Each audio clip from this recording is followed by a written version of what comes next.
ಅಲ್ಲಿ ಅಂಬೇಡ್ಕರ್ ಭವನದೊಳಗೆ ಇವತ್ತು ಶಿಕ್ಷಕರ ಸಂಘದವ್ರದ್ದು ನಮ್ಮ ನಿರ್ದೇಶಕ ಮಂಡಳಿಯವ್ರದ್ದು ಈ ಸೊಸೈಟಿಯವ್ರದ್ದು ಇವತ್ತು ಸನ್ಮಾನ ಸಮಾರಂಭ ಐತಿ. ಹಿಂಗಾಗಿ ಅಲ್ಲಿ ಹೊಂಟಿವ್ರಿ ನಾವು ಈಗ ಅಂಬೇಡ್ಕರ್ ಭವನದೊಳಗೆ. ಈಗ ನಾವೆಲ್ಲಿದ್ದೀವಿ ಅಂತಂತಂದ್ರೆ ಇಲ್ಲಿ ಹಳೆ ಬಾಗಲಕೋಟೆಗೆ ಇದ್ದೀನಿ ನಾನು. ಫಂಕ್ಷನ್ಗೆ ಹೊಂಟಿವ್ರಿ ನಾವು. ಅವ್ರದ್ದೆಲ್ಲರಿಗೂ ಸನ್ಮಾನ ಸಮಾರಂಭ ಇಟ್ಕೊಂಡಾರ ಅವರು ನಿರ್ದೇಶಕ ಮಂಡಳಿಯವರು. ಹೀಗಾಗಿ 10 ಗಂಟೆಗೆ ಹೋಗಬೇಕಾಗಿತ್ತು. ಸ್ವಲ್ಪ ಮನೆಯೊಳಗೆ ಕೆಲಸ ಇದ್ದ ಕಾರಣ ಸ್ವಲ್ಪ ಮೈಯಾಗ ಆರಾಮ ಇದ್ದಿದ್ದಿಲ್ಲ ನನಗೆ. ಹೀಗಾಗಿ ನಾನು ಈಗ ಹೊಂಟೀನಿ ಕಾರ್ಯಕ್ರಮಕ್ಕೆ. ಇದು ಹಳೆ ಬಾಗಲಕೋಟೆ ಇದೆ. ಇದು ನದಿ ರೀ.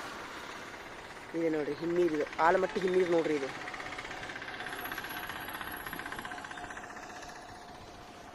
ಯಾರಾದ್ರೂ ನೋಡ್ಲಿಕ್ಕಂದ್ರೆ ನೋಡ್ರಿ, ನಾವು ಎಷ್ಟು ಪುಣ್ಯವಂತರದೀವಿ ಅಂತಂದ್ರೆ ಇಲ್ಲೇ ಬರ್ತೈತಿ ನಮ್ಮ ಮನೆ. ಈ ರೋಡ್ ದಾಟಿದ ತಕ್ಷಣ ಇಲ್ಲಿ ನಮ್ಮ ಮನೆ ಬರ್ತೈತಿ. ಈ ರೋಡ್ ದಾಟಿದ ತಕ್ಷಣ ಇದು ನಮ್ಮದು ಹೋಳಿ ರೀ. ಇದು ನಂದು ಸೌಭಾಗ್ಯನ ಅಂತ ತಿಳ್ಕೊತೀನಿ ನೋಡ್ರಿ. ನಾನು ಇಂಥ ಒಂದು ಪ್ಲೇಸ್ ಒಳಗೆ ನಾವು ಅದೀವಿ ಅಂತಂದ್ರೆ ನಂದು ನಿಜವಾಗ್ಲೂ ಏನೋ ಒಂದು ಪುಣ್ಯ ಮಾಡಿ ಅನಿಸುತ್ತೆ ರೀ. ಇಂಥ ಒಂದು ಪರಿಸರ ನೋಡ್ಬೇಕಂದ್ರೆ ನಾನು ಒಂದು ಪುಣ್ಯ ಮಾಡಿನಂತ ತಿಳ್ಕೊತೀನಿ ರೀ. ನಾನು ಈಗ ಹೋಗ್ತೀನಿ ರೀ.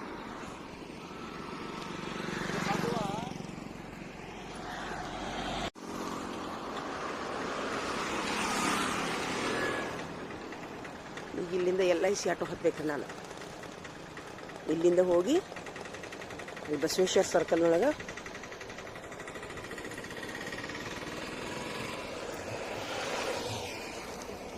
ಬಸವೇಶ್ವರ ಸರ್ಕಲ್ ಸ್ವಲ್ಪ ಸರಿ ಎಲ್ಲ ನೋಡ್ರಿ.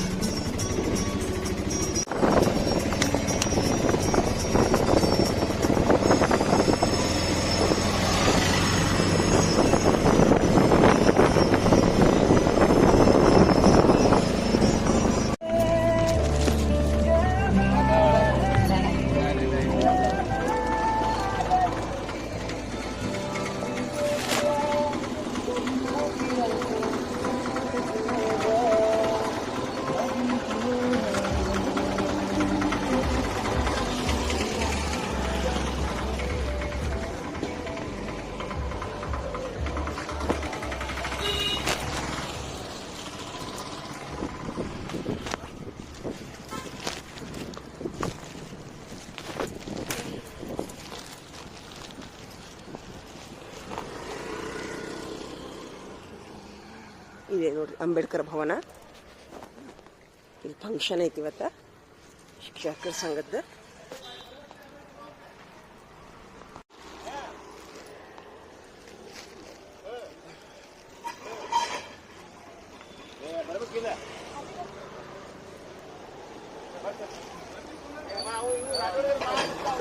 ನಮಸ್ತೆ ಸರ್.